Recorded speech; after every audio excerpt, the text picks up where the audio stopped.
nuggets, headlines and fun, true crime tales and a wild rerun. Bits of news to brighten your day in the latest, wackiest, petty expressway. Scandals, gators, space coast too, crimes that baffle and headlines askew. When the world gets dark, we bring the cheer, music nuggets, the good, the grim, the weird is here.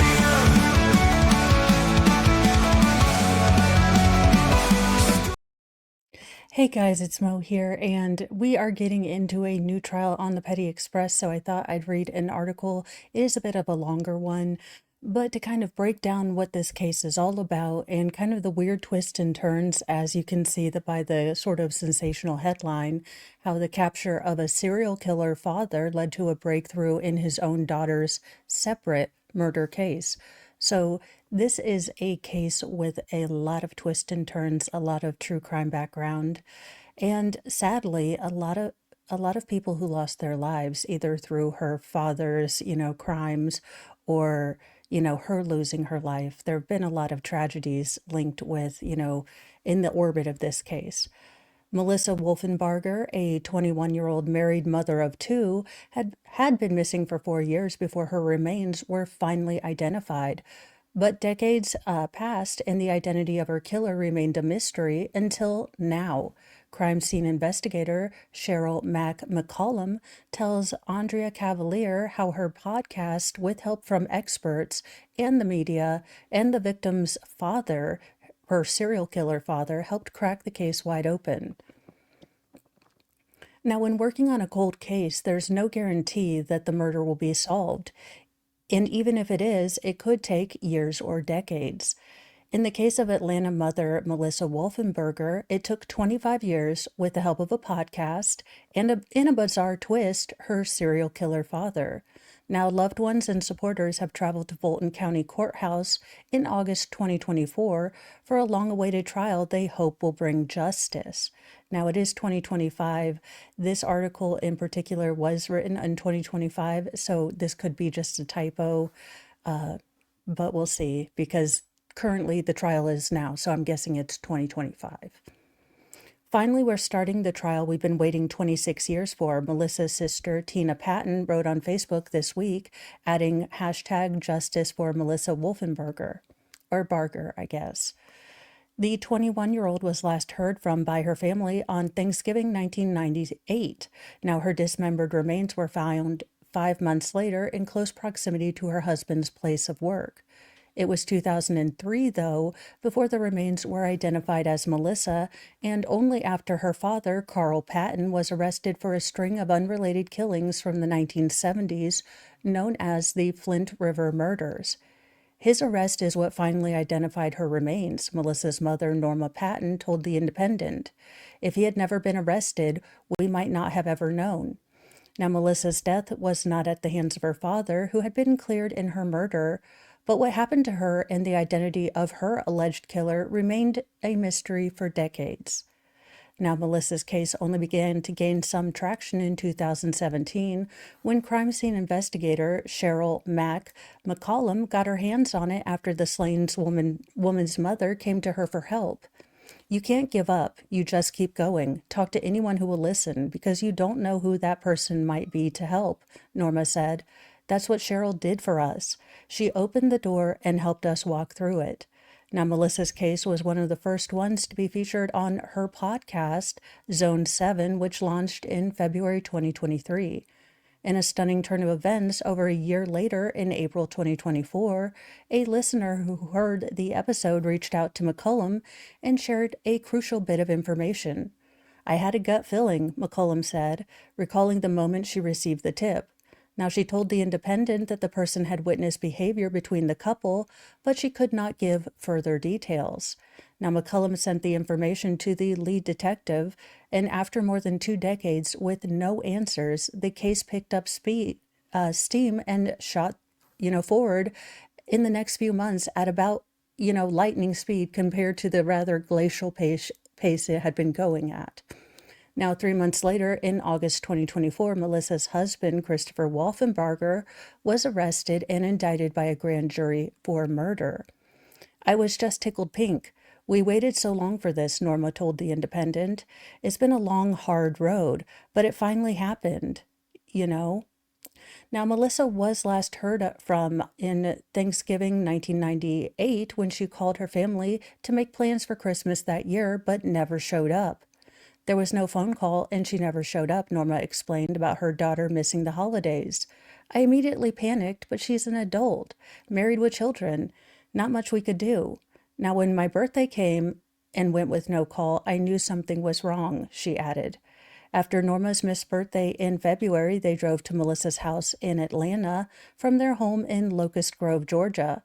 But the Wolfenbarger family was gone. Neighbors told them they'd moved away, but their address, the new address, was unknown. Now the family reported Melissa missing, and authorities tracked down her husband, Christopher, to question him. Now he told police that Melissa had left on her own to pursue her dream of starting a new life in California, the Atlanta Police Department told Dateline in 2021. Now, on April 29, 1999, a severed human head was found in a black trash bag in close proximity to Christopher's place of work. Now, at the time, officials misidentified those remains as belonging to another missing person, a man. So these were actually, her remains, but they misidentified them. But then on June 3rd, 1999, more dismembered human remains were found, discovered in more black trash bags near the first remains, and then they were able to link and possibly think that was, someone else. Now, a torso was never found in this case. The remains were not identified, with any sort of clarity until 2003, and only after Melissa's father, Carl Patton, was arrested in connections to an unrelated murder. Now, DNA testing led to Patton being convicted for the killings of Fred Wyatt, Liddy Matthew Evans, and Evans's boyfriend, Joe Cleveland, in Georgia in the 1970s. Those were known as the Flint River murders. Now, he has pled guilty and was given a life sentence. He was also thought to be a suspect in Melissa's murder, but Tina said her father would not have hurt Melissa, according to 11 Live, a local news station. "Our dad loved us," she said. "He was devastated, just like us. He broke down and cried." But it was his arrest that led to answers for the family. "My mom was able to convince him to say something about my sister," Tina said, according to local outlet 11 Live. And someone in Atlanta saw it in the paper next day and said, "Wait a minute, there's some remains over there in the morgue." And then the address and the vicinities were kind of close to where this girl lived, so let's go get DNA. Now, the DNA positively identified the remains as belonging to Melissa and cleared Patton of her murder. But Melissa's killer was still out there, and Norma continued to put all of her time and effort into getting justice for her daughter. In 2017, she met McCollum, and everything changed. Now, McCollum remembers the exact moment she first met Norma Patton. It was a formal dinner for a wine and crime evening that she had hosted. Now, McCollum is the founder and director of Cold Case Investigative Research Institute, or IRI, and often hosts the popular program that takes an in-depth look at old unsolved cold cases. Now, while McCollum was on stage talking, she noticed a woman walking into the event wearing Bermuda shorts and a hat and looking literally like she had walked in from the beach. After the event, McCollum said the woman came up to her and said, "My daughter was beheaded. I need your help." Now, without any hesitation, McCollum agreed to hear her story. Norma certainly had one to tell, armed with binders full of information, and she was ready to talk. But there was a bit of a twist. She touched both binders and looked me in the eye and said, "My husband's in prison for murder, and I helped him." Now, Norma had testified against him, which played a substantial role in the case, testified Lieutenant Colonel Bruce Jordan of the Fayette County Sheriff's Department. "It's my opinion she saved the taxpayers a lot of money," Jordan said, adding that he requested the deal that gave Norma immunity from any of the charges relating to the 4 killings, according to local outlets at the time. Now, after hearing Norma's admission, McCollum was not alarmed. Melissa's case is separate from the sins of her father. But McCollum said she needed to speak with Patton to do a complete victimology. In 2021, they started corresponding by letters. What became very clear to me was their loyalty, McCullum said. Their loyalty to Carl, their loyalty to each other, and their loyalty to getting justice for Melissa. Now, in the letters, one man clearly was being kind of pointed at as the suspect, Melissa's husband, Christopher. Now, though McCullum's own investigation, her own correspondence with Melissa's family, and the letters, you know, she knew she had all of that and she had her own theories, but it was time to bring in the experts, according to her, because at the end of the day, who cares what I think? Who cares if I have a, theory? But if I have Nancy Grace, Joseph Scott Morgan, Dr. Angie Arnold telling me it's, Christopher, McCullum said, and they've done their own independent research and looked at the case file by themselves, then I feel like, I can stake my reputation on it. Now, at that point, a new district attorney was coming to the fore, Fannie Willis. She launched a task force, and McCullum was on it, and one of the first cases on the agenda was Melissa's. Now, the first thing McCullum did was take Assistant District Attorney Adrian Love to the area where Melissa's head had been found and illustrated the close proximity to the front door of Christopher's previous business. That's critical. You've got to show them. You've got to walk it. But working the case took time. Now, Melissa's husband, Christopher Wolfenbarger was arrested on August 6, 2024, at a press conference planned for the next day. A press conference was planned for the next day to kind of announce this to the public. Now, the original lead detective on Melissa's case wanted to contact her father himself, but the inmate would not have phone privileges until Thursday.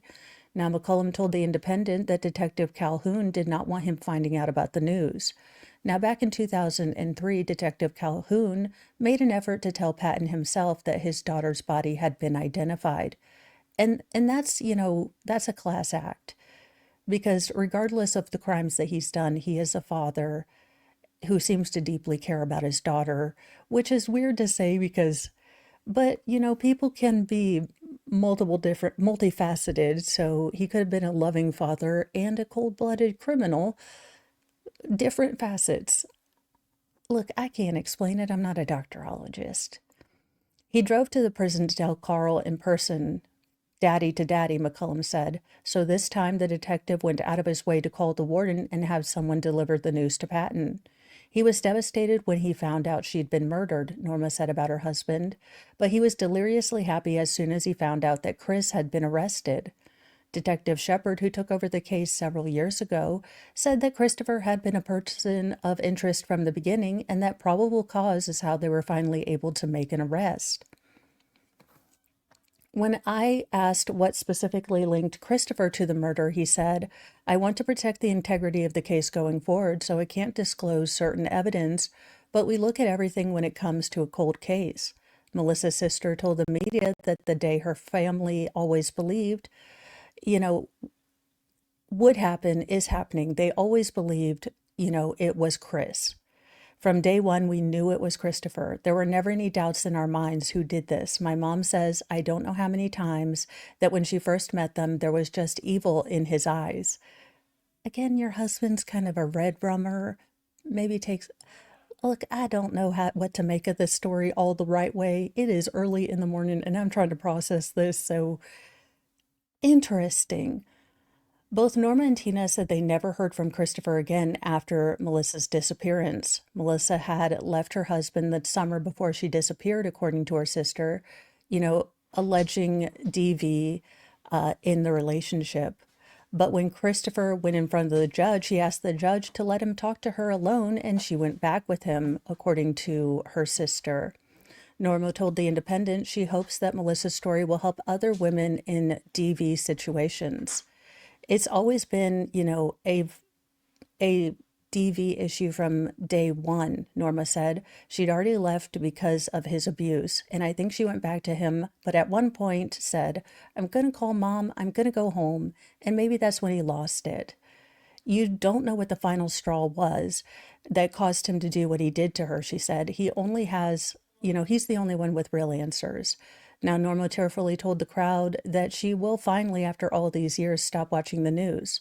I don't have to watch the news anymore because we got him, she said. He's in jail. Lord help me, he stays there. Now, Christopher, who is currently being held in the Fulton County Jail, was indicted by a grand jury on charges of murder and felony murder.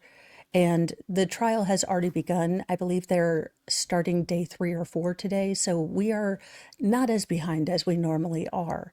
But that's a bit of the case that we are getting ready to jump into. I hope you appreciate this and gives you a little bit to kind of get into the understanding of what we're going into. Thank you so much for your time. As always, I appreciate hanging out with you guys and bringing you these cases and these WTFs because this case looks like it might be full of the WTF, or at least tangentially with the, multi-murderer father and the identifying the, remains and sort of the twists and turns.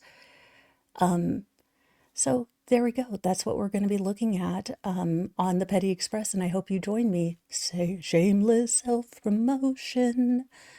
Anyway, be kind to yourself, be kind to others, but have a sassy mouth and carry a can of bitch fire because kindness doesn't equal doormat.